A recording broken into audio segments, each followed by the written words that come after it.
The bicycle is a century old. Its invention at the end of the 19th century meant changing the way people interacted forever. Communities united, women liberated, and fashions changed. All these metamorphoses, hard to imagine because of one simple invention.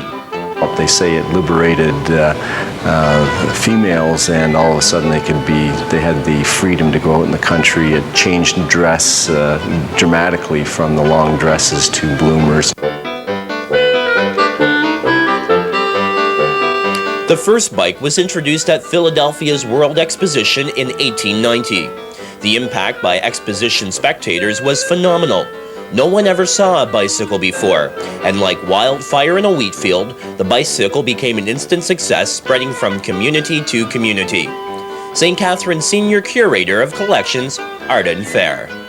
Well, the bike as we know it today really evolved from the rocking horse, and wheels were put on a rocking horse, and gradually that changed so they had bicycles similar to ours today, only without the pedaling mechanisms. You'd push along. Gradually there were different pedaling devices that were developed, and the penny farthing or high wheeler was the most popular style in late 19th century, and then finally, as you said, in 1890, the bicycle as we know it today, the ordinary or safety style of bike was developed, and that really revolutionized the industry. Then, men preferably rode bicycles. Now both sexes today, and people of all ages have one. Then bicycles were the only form of transportation abroad. It paved the way for the automobile of today. Now there are more cars than bikes on every city street. Fair says locally bicycling is more popular than ever. St. Catharines was one of Canada's foremost bicycling centers. It led the way for cycling in the province, pioneering bicycling clubs. Riders come from everywhere. Some cycle seriously.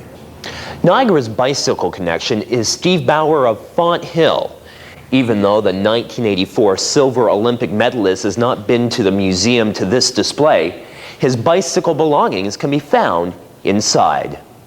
The majority of Canadian cyclists who have won international or Olympic awards are from this area. Steve Bauer and several others, they have been members of the St. Catharines Cycling Club, which was formed about 25 years ago. And Steve, of course, won the silver at the Los Angeles Olympics in '84, and has gone on. He was awarded the yellow jersey as leader in the Tour de France for different legs of that race. We've had champions before him. Gord Singleton from St. Catharines Cycling Club. He was the first Canadian to win the World Championship, and he gets to wear the rainbow jersey, emblematic of a world champion.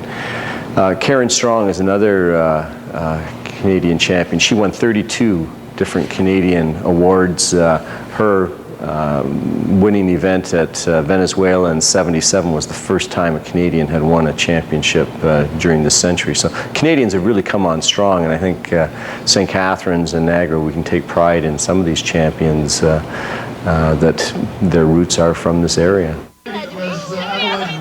If you're not a rider of world-class acclaim, clubs still cater to people who get pleasure of riding non-competitively. Today, a mix of skill riders and beginners take to riding trails and learn the joy of bicycling. Riding clubs also teach safety. Most clubs and public schools have community police officers that educate bicycle safety within the schools or within the club itself. Every kid remembers Elmer the safety elephant. The padded, protected pachyderm on pedals first taught riders to wear helmets, obey traffic at all times, and stay bicycle safe, all encouraging us to stop, look, and listen. Yes, we've all grown up with Elmer the safety elephant, and of course this year he went through a total metamorphosis with a change in design. Now he's got a ball cap, and he still has the same basic message, though, of safety. And this year there's heightened awareness again because of legislation requiring the use of helmets, and as part of our display we did have one helmet on exhibit of a person who had been in an accident. Just shows you the importance of proper safety equipment. In 1995, cyclists continue to stay safe because most bikes are lighter in size and weigh incredibly less.